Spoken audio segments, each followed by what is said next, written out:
Bonjour, je m'appelle Margot Dehem et je voudrais vous montrer aujourd'hui comment créer une base de données ArcGIS Indoors pour migrer vos données CAO vers un modèle d'information de Geodatabase Indoors en utilisant certains outils de géotraitement dans ArcGIS Pro. Commençons. À partir de mon catalogue, je vais créer une nouvelle géodatabase. Nous lui accordons un nom qui a du sens, comme le nom du bâtiment ou du campus. Il s'agit du bâtiment L sur le campus d'Esri. Je vais le sauvegarder sous le nom d'ArcGIS Information Model afin de comprendre facilement par la suite à quoi cette géodatabase fait référence. Cela fait, je peux aller dans la section Geoprocessing et chercher l'outil permettant de créer la structure de données Indoors dans la nouvelle base de données géospatiale. Quand j'ai sélectionné l'outil, je l'appliquerai à la géodatabase vide que je viens de créer. J'active l'option Create Network Features et Drop Existing Indoor Database. Je lance l'outil en cliquant sur Run. Pendant que l'outil travaille, j'ai pris ma géodatabase vide et je suis en train de la convertir au modèle d'information ArcGIS Indoors. De cette façon, je prépare ma base de données Geodata pour y faire migrer toutes mes données CAO. Dès que c'est terminé, je peux vous montrer dans le panneau Catalogue où vous pouvez ouvrir la géodatabase et où vous pouvez voir le modèle de données Indoors qui a été créé et qui est nécessaire pour les étapes qui suivent. L'étape suivante consiste à importer les plans d'aménagement et les plans d'étage à l'aide d'un outil de géotraitement. Mais avant ça, nous allons modifier le fichier de configuration afin de pouvoir relier les données nécessaires aux différents champs. Ce fichier se trouve sur le disque dur C sous Program Data dans le dossier Esri. Indoors, Product Files, la version d'ArcGIS. Et sous Mapping File, vous pouvez trouver le fichier de configuration dont nous avons besoin. Ouvrons ce dossier. Ce fichier de configuration Indoors se compose de 3 tableaux distincts, comme vous pouvez le voir en bas à gauche.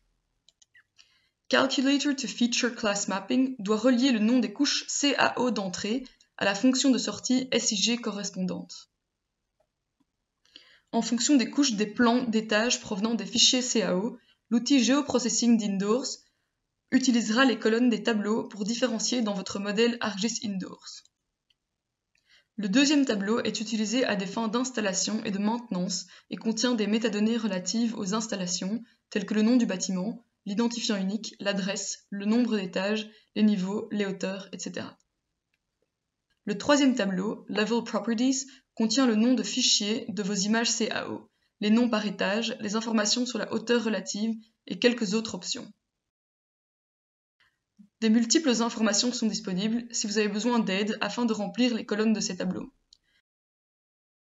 Une fois que nous avons complété nos tableaux de configuration et généré notre modèle de données Indoors, nous pouvons utiliser les plans d'étage comme entrée pour l'outil de géotraitement afin de lire les informations pour un ou plusieurs étages, d'un ou même plusieurs bâtiments à la fois. Dans le panneau de Geoprocessing d'ArcGIS Pro, nous pouvons rechercher l'outil Floor Plans to Indoors. Comme Input Workspace, nous choisissons la géodatabase ArcGIS Indoors vide que nous avons créée précédemment.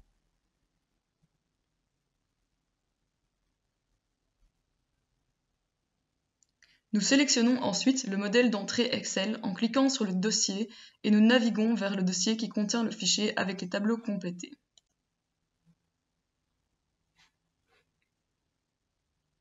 Utilisez ensuite un point, un trait d'union ou un trait de soulignement pour séparer le champ de texte en attribut d'identification unique dans le champ Unique ID Delimiter.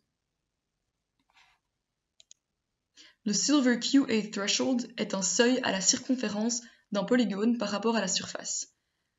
Le réglage par défaut de fonctionne dans la plupart des situations.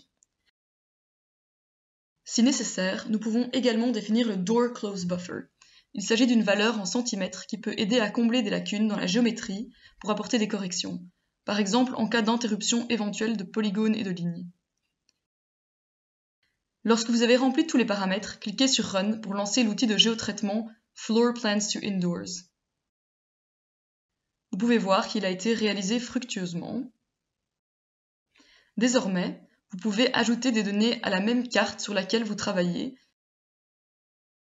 telles que les installations, les niveaux, les unités et éventuellement d'autres Detail Feature Class de l'ArcGIS Indoors Information Model Geodatabase. Quand vous avez sélectionné vos Feature Classes, cliquez sur OK. Nous regroupons les couches dans le panneau Contents de sorte que les unités se trouvent au-dessus de la couche Niveau et les installations en dessous. Nous allons maintenant modifier la symbologie de la couche Units. Sélectionnez Unique Values dans Primary Symbology. Dans Field 1, sélectionnez Use Type. Dans l'onglet Contents à gauche, vous verrez le résultat et nous appliquons un Collapse Layer pour toutes les couches. Cette étape terminée, on passe à la couche Details en cliquant sur le bouton droit de la souris et on sélectionne Properties. Sous Properties, nous sélectionnons Range. Nous ajoutons un range et lui accordons un classement vertical. Sortez et appuyez sur OK. Nous répétons ce processus pour les units.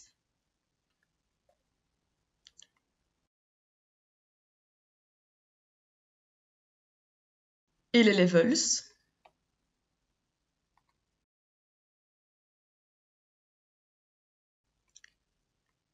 Cependant, si nous appliquons ce processus pour la couche Facilities, vous pourriez constater qu'il n'y a pas moyen de sélectionner le classement vertical. La raison est qu'il se trouve au rez-de-chaussée, par conséquent, nous n'accordons pas de valeur. Cette étape terminée, allez dans l'onglet Range en haut de l'écran dans le ruban de l'interface utilisateur. Cochez Single Value. Cette étape terminée, vous remarquerez qu'un widget apparaîtra sur le côté droit de la carte qui vous permet de changer de niveau. Cliquez sur les flèches pour naviguer entre les différents étages du bâtiment.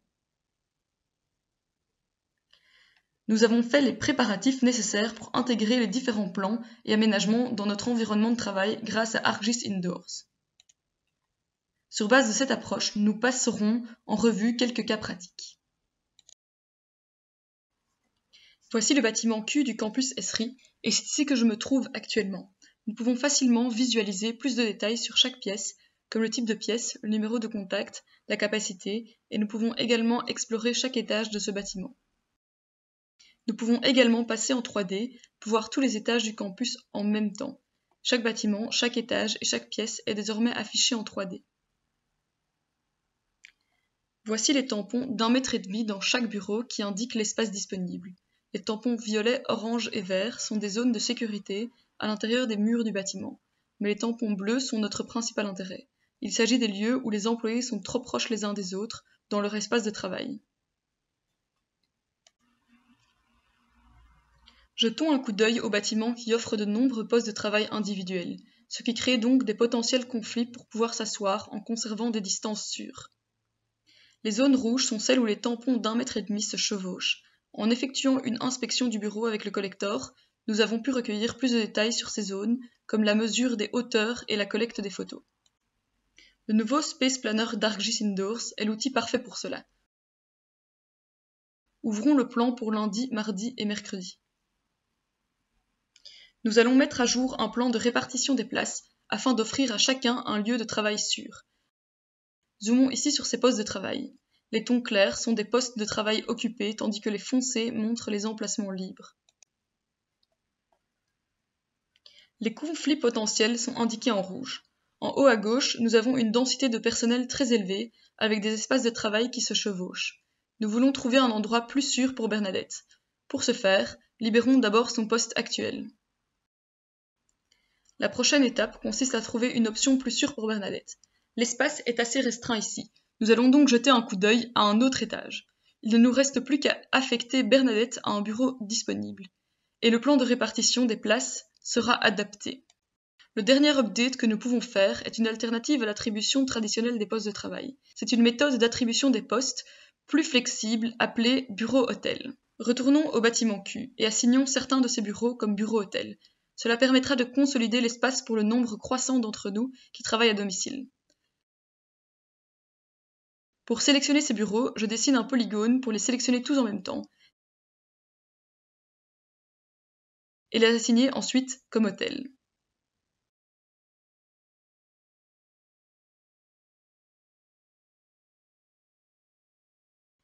Voyons comment chaque membre du personnel peut se réserver un poste dans l'hôtel en utilisant un appareil mobile tel qu'un smartphone ou une tablette. Zoomons sur le bureau du coin. Et maintenant, pour réserver le bureau du coin, il suffit de sélectionner le bouton Hôtel et de réserver l'espace. Le bureau est maintenant réservé pour la journée. Ce ne sont là que quelques-unes des possibilités d'ArcGIS Indoors. Merci beaucoup. Voilà, c'est tout, et je rends la parole à mes collègues.